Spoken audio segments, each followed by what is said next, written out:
자, 10호에는 영업자가 나와 있죠.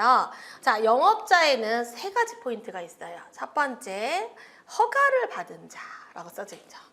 두 번째, 신고를 한 자. 세 번째, 등록을 한 자라고 써져 있어요. 영업은 이렇게 신고를 할 수도 있고 허가니까 받는다라고 하겠죠. 허가를 하진 않겠잖아요. 허가를 하진 않고 허가를 받고 등록을 하고 이렇게 세 가지로 나누어져 있고 뒤쪽에 영업 파트에 가면은 또 이거 세 가지 어떤 영업이냐에 따라서 신고해도 되는 거, 또 허가를 받아야 되는 것도 있고 등록을 하는 거 있다. 이렇게 구분되어 있다고 보시면 돼요. 자, 11호에는 식품 위생이랑 위생의 정의가 있어요. 근데 식품 첨가물, 기구 또는 용기 포장 앞이 똑같죠. 이걸 대상으로 하는 음식에 관한 위생. 12호 집단급식소 한번 봅시다. 집단급식소라. 자, 집단급식소도 시험에 여러 번 나온 적이 있는데 우선 이제 기본 정의를 한번 보세요. 영리를 목적으로 하지 않아요. 집단급식소는. 그러니까 이윤을 창출하고 막 이러는 게 아니잖아요. 그러니까 비영리라는 거, 비영리. 그 다음에 특정 다수인이에요. 그러니까 집단급식소를 보시면 예를 들어 학교, 그 고등학교 학생만 먹잖아요. 우리 오늘은 옆에 고등학교 가서 먹을까? 이러지 않잖아요. 그 고등학생 특정 대상 얘기하고요. 그 다음에 계속해서 음식을 공급하고요.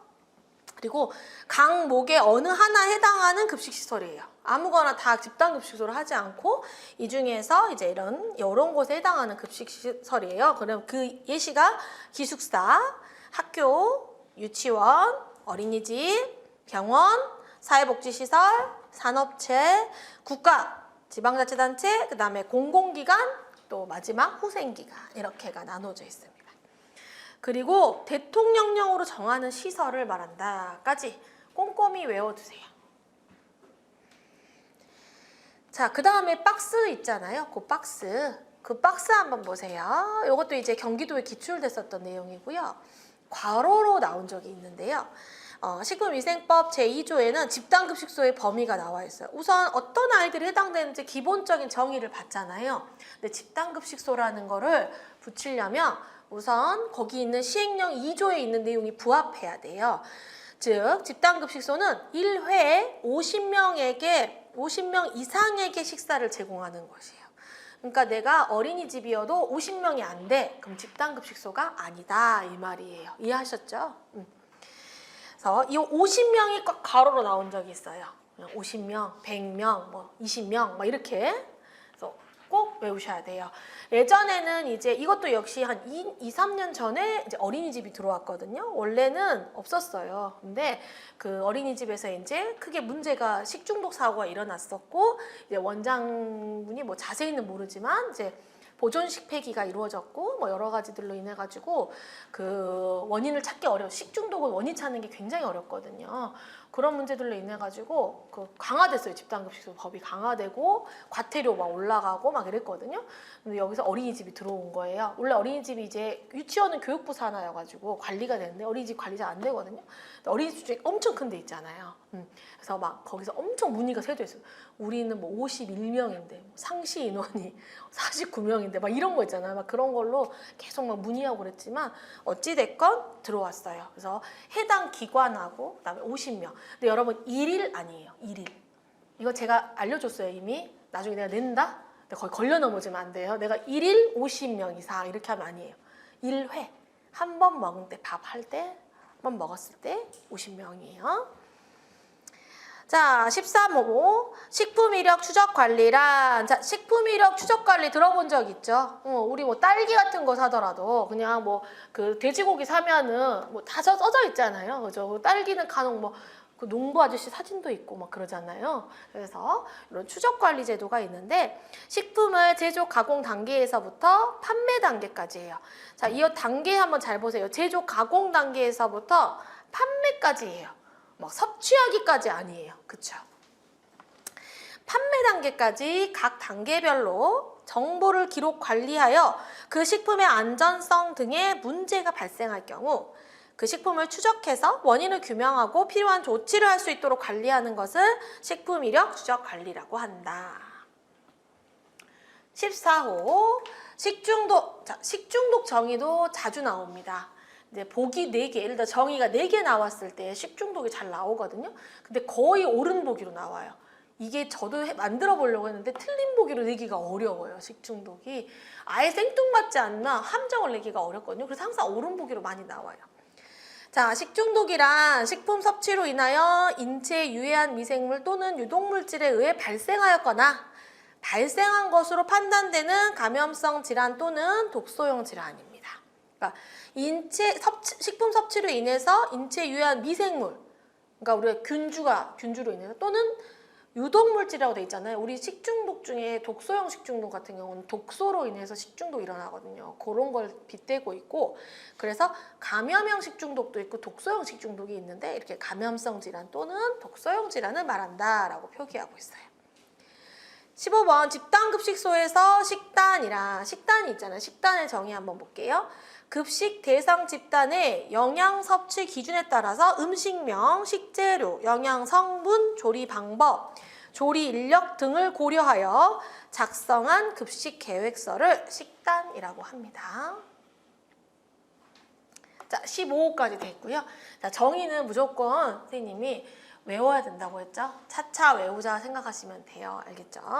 자, 이제 2조가 끝났고 4조부터 들어갑니다. 이 내용을 보시면 앞에 조들이 많이 들어가 있어요. 뒤쪽으로 가면 우리가 102조까지 있거든요. 위생법이 어마어마해요, 사실은. 근데 102조까지 있는데 막 뒤쪽 다 다루지 않고요. 앞쪽이 되게 많아요. 좀 약간 심각한 아이들이 좀 들어있는 것 같아요. 그래서 앞쪽 애들이 4조부터 나옵니다. 자, 4조는 뭐냐면 위해식품 등 판매 등 금지라고 되어 있죠. 우리가 위생이니까요. 위해식품 되게 위험하잖아요. 그래서 이게 4조에 들어있어요. 누구든지 다음 각 호의 어느 하나에 해당하는 식품. 자, 각 호가 지금 몇 개 있냐면 1, 2, 3, 4, 5, 6, 7, 8, 9, 7까지 있죠.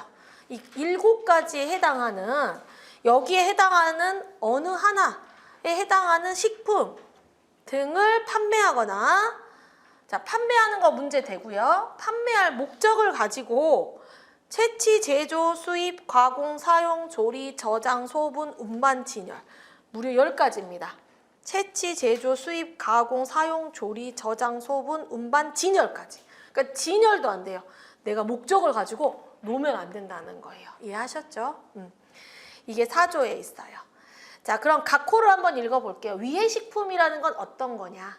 1호, 썩거나 상하거나 설리거서 인체에 건강 해치 우려가 있는 거. 2호, 유독 유해 물질이 들어있거나 묻어 있는 거. 또한 그러할 염려가 있는 거. 다만 식약처장이 인체 건강을 해치 우려가 없다고 인정하는 것은 제외예요. 자, 방금 읽었던 문구 같은 게 간혹 있거든요. 그것도 이제 간혹 이렇게 나올 수 있어요. 식약처장이 인정해도 안 된다 이런 식으로 나오면 아니다. 식약처장이 괜찮다라고 하면 제외된다. 이렇게 보셔야 돼요. 3호로 갑니다. 3호는 병을 일으키는 미생물에 오염되었거나 그러할 염려가 있어 인체 건강 해치 우려가 있는 것. 4호, 불결하거나 다른 물질이 섞이거나 첨가된 것 또는 그 밖의 사유로 인체 건강 해치 우려가 있는 것. 5호, 안전성 심사 대상인 농축 수산물 등 가운데 안전성 심사를 받지 아니할 거나 안전성 심사 안 받았거나 안전성 심사에서 식용으로 부적합하다고 인정됐는데 이거를 이제 판매한다거나 판매할 목적을 가지고 10가지 행위를 하면 안 돼요. 6호, 수입이 금지된 거. 이것도 위해식품에 들어가요. 수입이 금지된 거 또는 수입 신고 안 하고 수입한 거 다 위해식품에 해당됩니다. 자, 마지막 7번째는 영업자가 아닌 사람이 제조, 가공, 소분한 것도 위해식품에 들어가 있어요. 그러니까 영업자로 신고하거나 이거 다 해야만 할 수가 있다라는 거죠. 자, 4조가 끝났고요. 5조 한번 봅니다. 자, 5조는요, 이제 최근에 기출이 여러 번 됐어요. 19년도에 경기도에 한번 출제가 됐는데, 그때 학생들을 멘붕에 빠뜨리고 우리가 열심히 공부를 했거든요. 그래서 작년에는 경상북도에 나왔지만 다 맞았어요. 그래서 다 공부를 했으니까. 근데 처음에 나왔을 땐 정말 당황스러웠어요. 이런 것 때문에 이제 뒤에 조항들도 계속 살펴보게 되는 거죠. 이제 이런 5조 같은 애가 또 이런 어디 조항에서 나올지 모르니까. 그런데 5조는 그 전까지만 해도 병든 동물은 팔면 안 되겠죠? 당연하지 이러고 넘어갔단 말이에요. 그런데 시험 문제가 어디가 나왔냐면 별표가 나왔어요. 특히 축산물위생관리법 별표가 나온 까다로운 문제가 출제됐는데 지금 이제 대비하고 있습니다. 자, 5조를 보면은요, 병든 동물, 고기 등의 판매 등 금지라고 되어 있죠. 이거 당연한 말이에요. 병든 동물을 팔면 안 되겠죠. 그런 내용이에요. 자, 누구든지 총리령으로 정하는 질병. 자, 거기 표시해봐요. 누구든지 총리령으로 정하는 질병. 이 총리령으로 정하는 질병은 박스 안에 있습니다. 그 밑을 보면 총리령으로 정하는 질병이란 하고 박스에 써져 있죠. 그 부분이 이 부분을 말하고 있어요. 누구든지 총리령으로 정하는 질병에 걸렸거나 걸렸을 염려가 있는 동물, 그리고 그 질병에 걸려 죽은 동물 다 해당돼요. 걸렸거나 걸렸을 염려가 있는 동물, 심지어 걸려서 죽은 동물 다 해당되고요. 이런 동물의 고기, 뼈 5가지가 나와요. 젖, 장기, 혈액. 고기, 뼈, 젖, 장기, 혈액 5가지를 판매하거나 판매할 목적을 가지고 똑같아요. 채취, 수입, 가공, 사용, 조리, 저장, 소분, 운반, 진열. 근데 앞에하고 다른 게 채취, 수입, 가공, 여기 보시면 요거는 지금 9가지가 나와 있죠. 앞에는 10가지가 써져 있었어요. 근데 그것까지는 지금은 하지 말고 나중에 내가 다 외웠다 하면은 그런 것 좀 살펴보세요. 자, 이렇게 모두 하면 안 돼요. 그러면 총리령으로 정하는 질병을 좀 더 살펴봐야겠죠. 박스로 가볼게요. 자, 이 총리령으로 정하는 질병이라는 거는 식품위생법 시행규칙 제4조에 들어있는데 이 질병은 각 호에 해당한다 라고 써져 있죠. 그럼 1호를 보면 1호에는 축산물위생관리법 시행규칙 별표 3 제1호 다목입니다. 그래서 아까 선생님이 쭉 설명해 준 게 내가 이거 설명 안 해주면 1호와 다목이 무슨 말인지 모른다는 거예요. 그러면 시험 문제가 심지어 그러니까 축산물위생관리법 시행규칙에서 별표를 들어가서 그 중에서도 다목의 내용이 나왔다는 거죠. 자, 그럼 다목의 내용은 뭐냐면 도축이 금지된 가축 전염병이에요. 그러니까 이런 병에 걸린 동물을 도축해서는 안 된다라고 축산물위생관리법에 들어있었던 거예요. 그 병은 밑에 다 있어요. 이런 병은 지금 못 외워요. 그죠? 읽기도 힘들어요.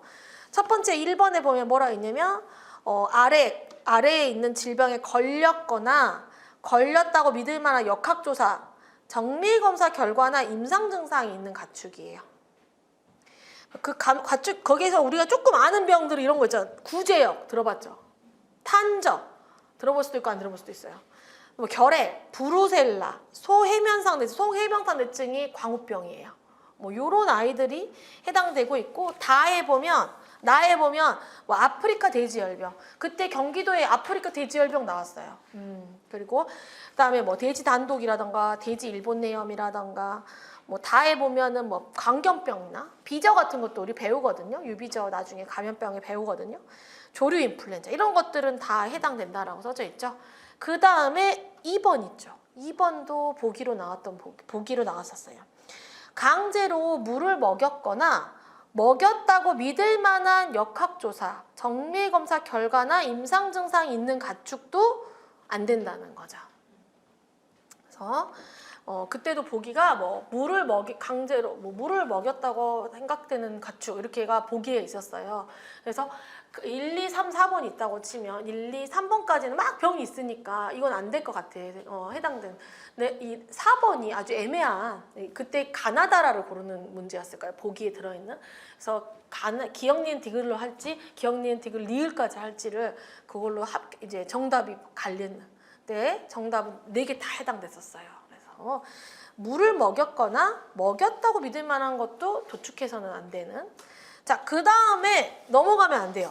중요한 부분이 있어요. 2호. 2호가 이제 경상북도에 나왔는데 2호 보면 리스테리아병이라고 써있죠.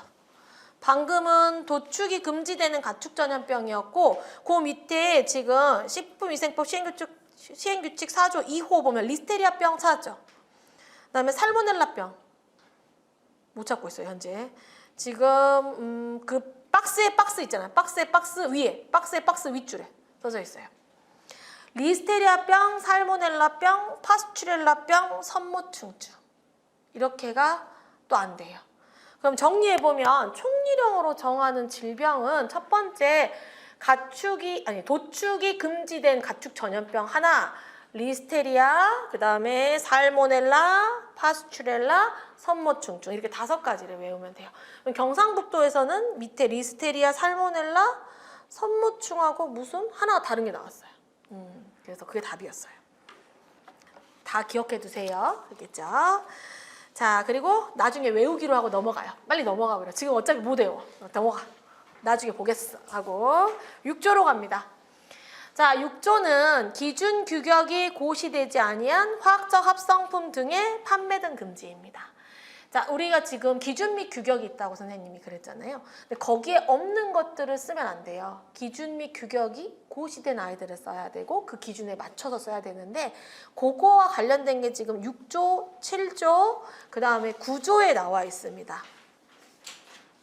자, 그러면 어떻게 차이점이 있냐면 자, 6조는 뭐가 있냐면 기준 규격이 고시되지 아니한 화학적 합성품이라는 데가 포인트가 있어요. 6조는 화학적 합성품. 7조는 식품 또는 식품 첨가. 9조는 기구용기 포장 이렇게 돼 있어요. 이 기준과 규격, 기준 및 규격과 관련되어 있는 조항들이 지금 6조, 7조, 9조에 나와 있는데 6조는 지금 화학적 합성품에 대한 내용. 우리 앞에 정의에서 화학적 합성품이란 하고 배웠잖아요. 그렇죠? 그 밑에 7조하고 9조는 우리 제일 처음에 식품위생의 범위 할 때 식품, 그다음에 식청, 기구, 용기, 포장 이렇게 5가지가 있었잖아요. 이 5가지 중 요 셋이 세트에 이렇게 구조에 들어가요. 이렇게. 그리고 사실 각각인데 이 둘은 어찌됐건 식품 관련돼 있잖아요. 그래서 7조에 들어간다라고 보시면 돼요. 관련된 내용을 왜냐하면 한번 그림을 그려놓고 법령을 보면 훨씬 쉽게 공부할 수가 있어요. 이렇게 있다라고 보시면 돼요. 살펴볼까요? 자, 6조는 기준 규격이 고시되지 않은 화학적 합성품을 판매하면 안 된다라고 되어 있어요. 누구든지 각 호에 어느 하나에 해당하는 행위를 해서는 안 돼요. 1호가 뭐냐면 기준 규격이 정해지지 않은 화학적 합성품인 첨가물과 이 첨가물을 함유하고 있는 물질, 그러니까 이를 함유한 물질을 식품 첨가물로 사용하는 행위, 이거 안 되고요.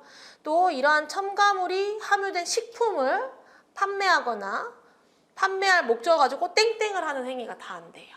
이해하셨죠? 그러니까 화학적 합성품이라는 건 아무래도 그걸 막 먹지는 않을 거 아니에요. 뭔가에다 집어넣을 거 아니죠.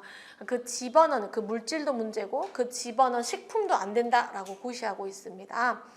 자, 다만이라고 써 있어요. 다만. 그렇죠? 다만 무조건 다 안 된다 아니라 다만 식약처장님이 식품위생심의위원회의 심의를 거쳐가지고 인체 건강을 해칠 우려가 없어 라고 인정을 하면은 빼줘요. 제외예요. 그럼 여러분이 여기서 이제 어떤 부분을 볼 수 있냐? 이런 기준과 규격이 고시되지 아니한 화학적 합성품이지만 식약처장이 어디다 물어봤어요? 자문기관인 심의위원회에 물어봤죠. 근데 거기서 심의를 하더니 괜찮다. 인정을 해주면 사용을 할 수 있다는 거예요. 그 부분을 잘 기억해 두세요. 자, 7조로 갑니다. 7조. 7조는 지금 식품 또는 식품 첨가물의 기준 및 규격이죠. 7조가. 이제 요거와 관련된 내용. 1항을 볼게요. 1항. 1번 동그라미 찾았죠? 1동그라미. 식약처장은 국민 건강을 보호 증진하기 위해서 필요하면 판매를 목적으로 하는 식품, 식품 첨가물에 관한 각 호의 사항을 정해서 고시한다. 그러니까 우리 공전은 누가 고시하냐 이렇게 간혹 나거든 시험에. 식약처장이에요. 식약처장. 식약처장이 공전을 배포하는 거예요. 한마디로. 이 안에는 뭐가 들어있냐? 제조, 가공, 사용, 조리, 보존 방법에 대한 기준 그리고 성분에 관한 규격이 있어요. 그래서 기준 및 규격이라고 하는 거예요. 여기 식품의 기준 및 규격은 식품의 제조, 가공, 사용, 조리, 보존 방법에 대한 기준 그리고 이 성분에 대한 규격이 들어있다 이 말이에요. 그리고 누가 한다? 식약처장이 고시를 한다. 이렇게 보시면 돼요. 자, 그 다음에 2항을 한번 볼게요. 2항. 자, 그러면 거기 다 들어있는 경우도 있지만 아닌 경우도 있을 수 있죠. 거기에 대한 내용이 들어있어요. 기준과 규격이 고시되지 않은 식품이나 식품 첨가물을 기준과 규격을 인정받으려는 자에게는 땡땡에 대한 각호에 대한 사항을 제출하게 하여 라고 돼 있죠. 식품의약품안전처장이 지정한 식품 전문 시험 검사기관 또는 총리령으로 정하는 시험 검사기관의 검토를 거쳐 기준과 규격이 고시될 때까지 그 식품 또는 첨가물의 기준과 규격으로 인정할 수 있다라고 써져 있죠. 자, 이 부분은 조금 설명하자면 예를 들어 기준과 규격이 정해지지 않은 것을 내가 쓸 거예요. 내가 어떤 식품이나 첨가물을 쓰고 싶어. 근데 없으면 못 쓴다 이게 아니고 그러면 아예 평생 쓸 수가 없잖아요. 근데 내가 이거를 이건 쓰고 싶고 이거를 언젠가는 기준과 규격이 정해질 수 있잖아요. 그럼 한시적으로 내가 그 기준과 규격이 정해지기 전까지 한시적으로 그 사이에 내가 못 기다릴 수 있잖아요. 나 생계가 걸려있는데 막 이럴 수 있잖아. 한시적으로 인정을 받으려고 할 때는 밑에 방금 읽었던 내용처럼 하면 된다라는 거예요.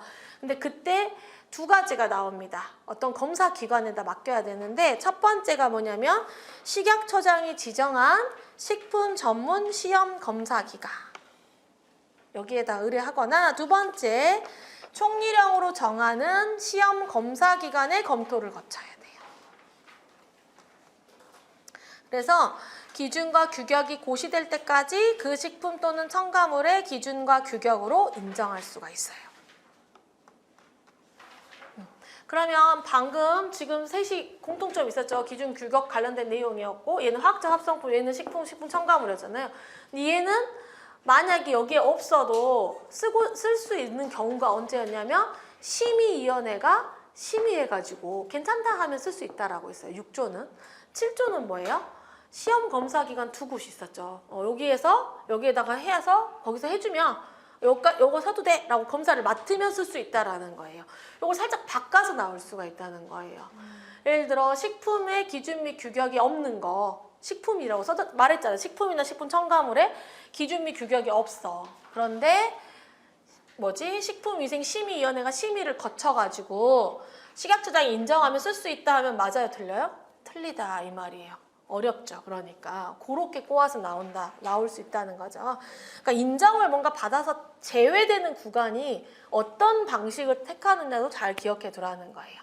근데 선생님이 짚어줬기 때문에 이제 안 헷갈립니다. 그럼 7조와 9조는 동일해요. 그러니까 9조도 마찬가지로 그 검사기관 두 개가 나오고 7조도 검사기관이 나오고 얘는 심의위원회가 나온다라고 보시면 돼요. 자, 그러면 그 뒤에 두 가지 중에 총리령으로 정하는 시험 검사 기관의 검토가 3개 있거든요. 요 3개가 시험 검사 기관이거든요. 총리령으로 정하는. 그거 뒤쪽에 나올 건데 그때 알려줄게요. 자, 그때 꼭 짚어줄게요. 자, 그럼 밑에 박스 한번 볼게요.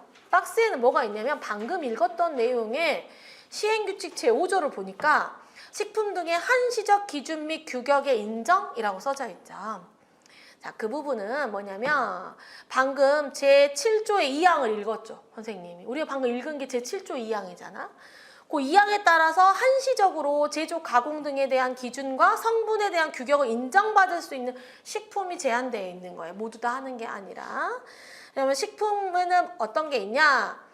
원료로 사용되는 경우에만 해당이 되고요. 국내에서 새로운 원료로 사용하려는 농산물, 축산물, 수산물 이런 거고 농산물, 축산물, 수산물 등으로부터 추출, 농축, 분리 등의 방법으로 얻은 것으로서 식품으로 사용하려는 원료. 다가 들어갔어요. 다가 신설된 조항이에요. 다가 어떤 거냐면 세포나 미생물 배양 등 새로운 기술을 이용해서 얻은 것으로서 식품으로 이용하려는 원료. 이 내용이 들어갔어요.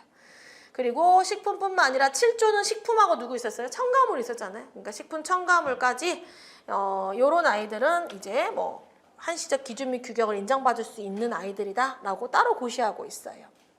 아셨죠? 자, 그 다음에 3항으로 갑니다. 3항. 그 박스 밑에 있죠? 자, 이 3항 같은 경우도 종종 보기에 나옵니다. 종종. 자, 왜 나오냐면 수출할 식품. 자, 우리가 이제 내수용이 아니라 다른 나라에 수출할 거예요. 수출할 식품이나 식품 첨가물의 경우는 방금 1, 2항에 막 기준과 규격을 막 지키지 않으면 안 되고 너가 그럼에도 불구하고 한시적으로 막 다 말했잖아요. 근데 그럼에도 불구하고 수입자가 요구하는 기준과 규격에 따를 수 있어요. 그러니까 왜냐하면 그 나라에 가서 팔 거잖아요. 그러니까 우리나라에는 A, B, C 3개 검사해야 돼요 라고 했는데 이 기준 지켜야 되는데 그 나라에는 이 기준이 없는 거예요. 오히려 D하고 E가 있어. 그 나라에는. 그러면 우리 이 사람은 내수용이 아니고 수출할 거면 D하고 E만 한다는 거예요. 수입자가 요구하는 기준을 따를 수 있다는 거죠. 그리고 이 A, B, C는 아예 안 해도 되는 거예요. 그럼 그런 식품은 내수로 하면 안 되는 거죠. 내수하면은 불법 위해 식품이 되는 거죠. 한마디로. 이해하셨죠? 즉 수출할 식품은 핵심은 뭐냐? 수출할 식품은 수입자가 원하는 대로 따를 수 있다. 이게 핵심이에요. 자, 그 다음에 사항을 볼게요. 기준과 규격이 정해진 식품 또는 식품 첨가물은 그 기준에 따라 제조, 수입, 가공, 사용, 조리, 보존해야 하며 그 기준과 규격에 맞지 아니한 식품이나 첨가물을 판매하거나 판매할 목적으로 제조, 수입, 가공, 사용, 조리, 저장, 소분, 운반, 보존, 진열해서는 안 된다. 당연한 말이지만 그러니까 판매해서도 안 되고 판매할 목적으로 뭔가 해서도 안 된다. 이렇게 고시하고 있습니다. 자, 그래서 7조까지 설명을 했죠. 7조에는 7조의 4라는 게 하나 더 있어요. 그 7조의 4의 1항만 한번 볼게요. 1항을 보면 식약 저장은 하고 써져 있죠. 식약 저장은 관계 중앙 행정기관의 장과 협의해서 또 심의위원회는 심의를 거쳐가지고 식품 등의 기준 및 규격 관리 기본 계획을 5년마다 수립 추진할 수 있다라고 써 있죠. 그러니까 5년마다 이 공전을 이렇게 관리하고 수립 추진해야 된다. 이렇게 써져 있습니다. 그 정도만 보고 넘어갑니다. 8조로 갑니다. 8조. 8조에는 뭐가 있냐면 유독기구 등의 판매는 금지라고 써 있죠. 자, 유독기구 위험합니다. 그렇죠? 굉장히 위험해 보이는 느낌이. 유독기구, 쭉 한번 읽어보면 돼요. 유독 유해물질이 들어있거나 무도 있어서 인체 건강 해치 우려가 있는 기구, 용기, 포장과 식품 또는 첨가물을 직접 닿으면 해로운 영향을 끼쳐 인체의 건강 해치 우려가 있는 기구 및 용기, 포장을 판매하거나 판매할 목적으로 제조, 수입, 저장, 운반, 진열하거나 영업에 사용해서는 안 됩니다. 그러니까 이렇게 놓여 있어요. 그러면은 가서 이거 왜 놨어요? 팔진 않았어요. 그냥 놔둔 거예요. 해도 안 된다 이 말이에요. 이해했죠? 진열해서도 안 된다라고 써있기 때문에. 구조. 자, 구조. 다시 이제 여기 연결이에요. 구조. 기구 및 용기 포장에 관한 기준 및 규격입니다. 식약처장은 국민 보건을 위하여 필요한 경우에는 판매하거나 영업에 사용하는 기구 및 용기 포장에 관해서 다음 각 호의 사항을 정해서 고시한다. 1호 제조 방법에 관한 기준. 그 다음에 2호 기구 및 용기 포장과 그 원재료에 관한 규격. 기준 및 규격. 그러면 방금 기준 및 규격에 대한 표현을 보시면 식품하고 식품 첨가물은 하고 있는 표현과 기구, 용기, 포장의 표현이 다르죠. 어떤 거의 기준이나 규격이 다르죠. 근데 당연한 거예요. 왜냐하면 식품이나 식품 첨가를 먹지만 기구, 용기, 포장을 막 뜯어먹거나 이러진 않잖아요. 담는 거잖아요. 그러니까 원재료라던가 이런 그런 거에 대한 부분이 서로 달라요. 그래서 이렇게 떨어져 있는 거예요. 7조와 9조가. 자, 2항. 식약처장은 기준과 규격이 고시되지 아니한 기구 및 용기 포장의 기준과 규격을 인정받으려는 자에게 각 호의 사항을 제출하게 해서 식약처장이 지정한 식품 전문 시험 검사기관 또 총리령으로 정하는 시험 검사기관의 검토를 거쳐 기준과 규격이 고시될 때까지 해당 기구 및 용기 포장의 기준과 규격으로 인정할 수 있다. 아까 7조에서 한번 익혔더니 이제 쉽죠? 똑같은 조항이 똑같은 거. 자, 그리고 수출할 기구 및 용기 포장은 역시 마찬가지로 수입자가 요구하는 기준과 규격에 따를 수 있다. 자, 사항을 보면 기준과 규격이 정해지지 않은 기구 및 용기 포장은 그 기준에 따라서 제조해야 하며 그 기준과 규격에 맞지 아니한 기구 및 용기 포장은 판매하거나 판매할 목적으로 제조, 수입, 저장, 운반, 진열, 영업 사용해서는 안 된다 라고 써져 있죠. 자, 그 다음에 구조의 2는 이제 신설된 조항입니다. 그래서 이 구조의 2하고 그리고 구조의 3이 신설돼가지고 작년에는 프린트로 줬었고요. 올해는 이제 교재에 들어와 있습니다. 자, 이 구조의 2와 구조의 3은 재생용기와 관련된 내용이에요. 재생용기, 재생원료. 기구 및 용기 포장에 사용하는 재생원료에 관한 인정인데 식약처장은 기구 용기 포장을 제조할 때 원재료로 사용하기에 적합한 재생원료의 기준을 정해서 고시해야 돼요. 우리가 요즘 재생용기 많이 쓰잖아요. 막 지구가 아프고 막 이런 것들하고 거의 비슷하게 반영이 돼요. 기구 및 용기 포장의 원재료로 사용할 재생원료를 제조하려는 자는 해당 재생원료가 기준에 적합한지 식약처장에게 인정을 받아야 돼요. 다만 가열, 화학반응 등에 의해 분해, 정제, 중합하는 등 총리령으로 정하는 공정을 거친 재생원료의 경우는 아니에요. 이거 아닌 경우는 인정받아야 되지만 가열, 화학반응 등에 의한 분해, 정제, 중합하는 등 이 총리령으로 정해놓은 공정 있잖아요. 이것대로 했다 그러면 아니라는 거예요. 자, 이렇게 인정을 받으려는 자는 식약처장에게 신청하고요. 그 다음에 5항을 보세요. 인정을 신청한 재생원료가 기준에 적합하면 인정해주고 인증서를 발급해줘야 돼요. 식약처장은. 구조의 3을 보면 인정받지 아니한 재생원료의 기구 및 용기 포장에 사용 등 금지. 인정을 받지 않은 재생원료를 사용한 기구 및 용기 포장을 판매하거나 판매할 목적으로 제조, 수입, 저장, 운반, 진열, 영업에 사용해서는 안 된다라고. 이게 보니까 작년 6월 10일 날 지금 신설이 된 거죠. 그래서 그런 내용이 있었다 보시면 돼요. 자, 그러면 여기까지 하고 또 이제 박스가 나왔어요. 자, 위생법이 끝나진 않았어요. 위생법 계속 나와요. 뒤에 계속 나오는데 박스가 중간에 들어왔어요. 자, 박스를 한번 살펴볼게요. 박스에 들어간 거는 지금 위생법 내용이 아니라고 했죠, 선생님이. 자, 지금 이 박스에는 뭐가 있냐면 식품 등의 표시 광고에 관한 법률, 소위 약칭으로는 식품표시광고법이라고 합니다. 자, 이 표시와 관련된 부분은 사실 원래 위생법에 있었어요. 여러분 눈치를 챈 친구도 있고 못 챈 친구도 있고 간혹 저에게 질문을 하는 친구가 있는데 보시면은 14쪽에 가보면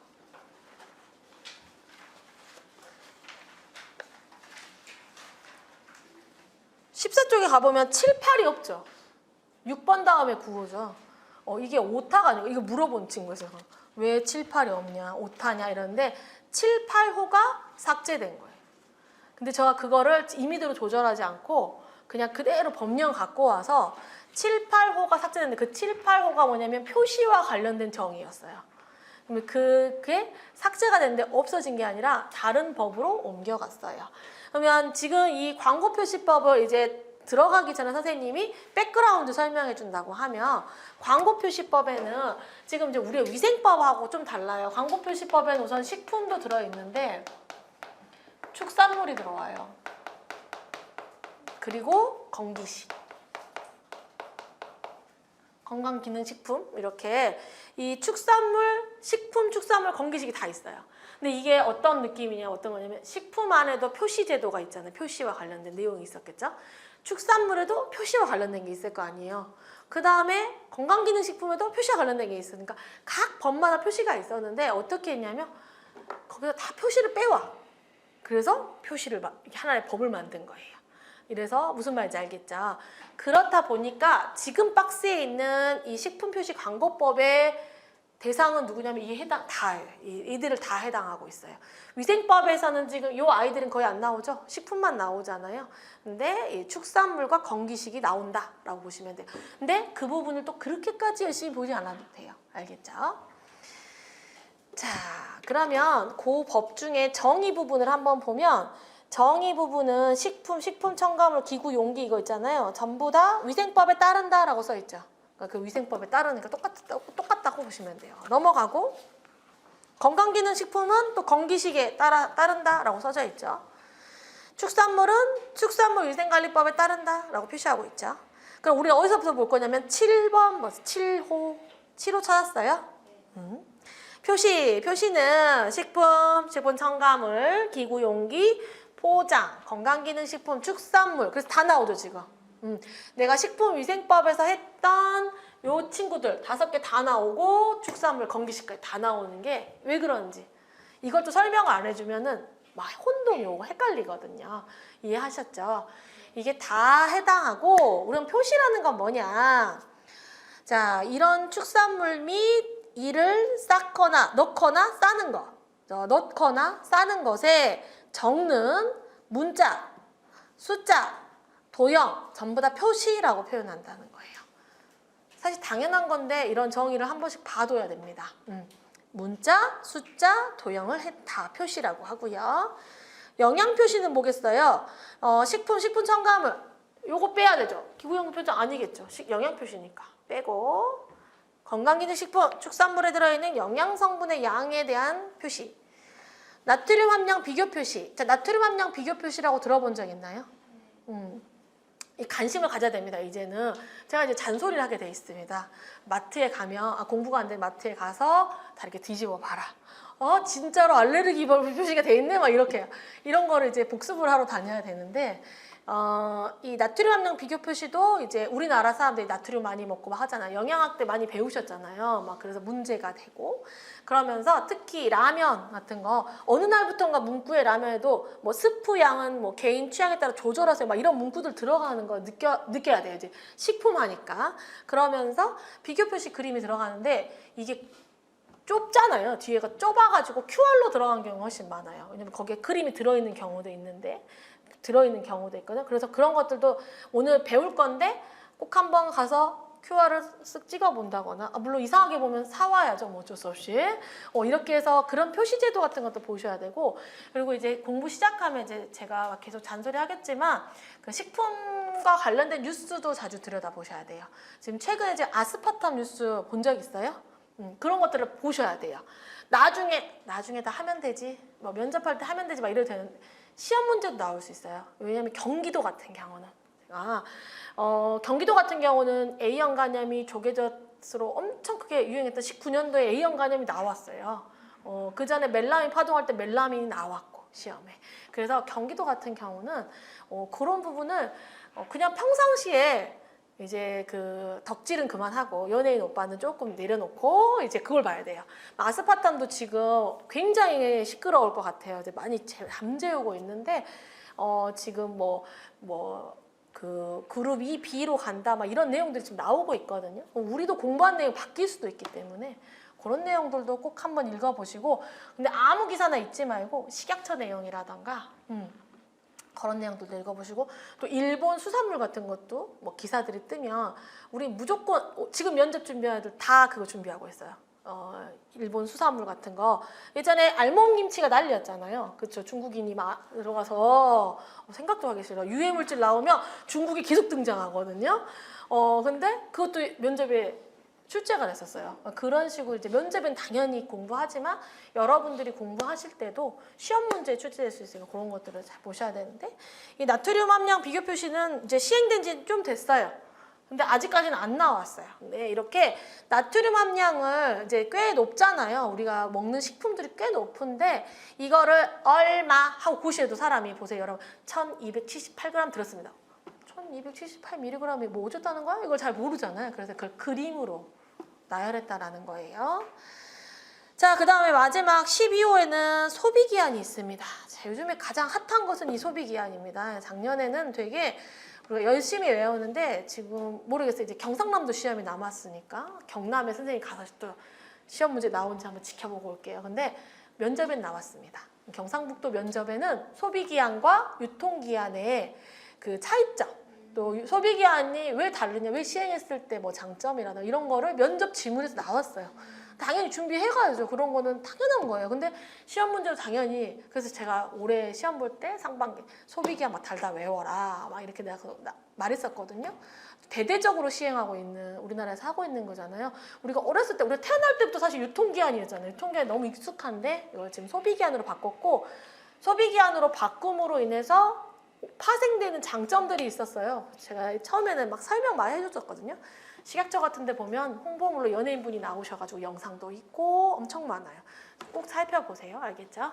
그리고 동시에 정의를 외우세요. 식품 등에 표시된 보관 방법을 준수할 경우 섭취에도 안전에 이상이 없는 기한. 이거를 소비기한이라고 합니다. 근데 단서가 있죠. 보관 방법을 준수. 그러니까 내가 식품에 고시가 되어 있어요. 냉장 보관하세요. 나 혼자 밖에 빼놓고 아니 소비기한도 안 됐는데 상했는데 이러면 안 된다는 거예요. 준수할 경우 섭취하여도 안전에 이상이요. 우리 유통기한은 유통과 관련된 표현이 있었어요. 네, 이제 섭취에도 안전에 이상이 없는 이런 부분 꼭 외워두세요. 자, 제 4조를 가면은 표시의 기준이라고 나와 있잖아요. 표시의 기준을 보시면은 이제 그냥 쭉 읽어보시면 돼요. 나중에 식품이나 식품 첨가물, 축산물 같은 것들은 제품명, 뭐 내용량, 원재료명, 소재지 뭐 이런 것들을 적게 되죠. 제조 연월일 이런 걸 적고요. 뒷장 넘겨보시면 기구, 용기, 포장 같은 경우는 그런 부분이 아니겠죠. 뭐 제조 연월일, 뭐 소비기한 이런 게 아니라 재질, 그렇죠. 재질, 그 다음에 주의사항 뭐 이런 것들이 들어간다라고 보시면 돼요. 됐죠? 자, 그 다음 내려와서 2항을 볼게요. 2항. 제1항에 따른 표시 의무자. 표시 의무자 1번 쓰세요. 표시 의무자. 2번 표시사항 및 글씨 크기, 표시 장소 등 표시 방법에 대해서 총리령으로 정한다라고 되어 있죠. 그러면 1번, 2번에 나눠서 선생님이 다시 설명할 거예요. 자, 그럼 1번 표시 의무자는 그 밑에 박스가 있어요. 그렇죠. 작년 교재는 뒷장에 있어요. 근데 올해 교재는 밑에 박스가 있어요. 자, 보시면은 표시 의무자에는 뭐가 있냐면 표시 의무자, 표시를 해야 되는 사람, 과목 보세요. 과목. 식품 제조 가공업을 하는 자라고 써 있죠? 거기 딱 체크하시면 돼요. 식품 제조 가공업을 하는 사, 첫 번째. 두 번째, 즉석 판매 제조 가공업을 하는 자 표시해야 돼요. 세 번째, 식품 첨가물 제조업을 하는 자. 네 번째, 식품 소분업을 하는 자. 다섯 번째, 식용 얼음 판매업자. 여섯 번째, 집단 급식소 판매업을 하는 자. 일곱 번째, 용기 포장류 제조업자. 근데 식용 얼음 판매업자는 약간 단서가 있어요. 거기 써져 있잖아요. 근데 여기까지 안 해도 될 것 같은데 뭐 5kg 그 용량에 따라서 뭐 해도 되고 안 해도 되고 뭐 이런 게 있어요. 근데 어찌됐건 이렇게 7가지 정도, 7가지 영업자들은 해야 된다라고 알려져 있습니다. 자, 그 다음에 표시사항 및 글씨 크기, 표시 장소 등 표시 방법은 뒤로 넘어가야 돼요. 25쪽 별표 2라고 되어 있죠. 별표 2. 별표 2. 그렇죠. 별표 2가 뭐냐면 지금 소비자 안전을 위한 표시사항이라고 써져 있는데 찾았어요? 거기서부터 할 건데 여기 양이 꽤 많습니다. 그래서 잠깐 쉬었다가 여기서부터 할게요.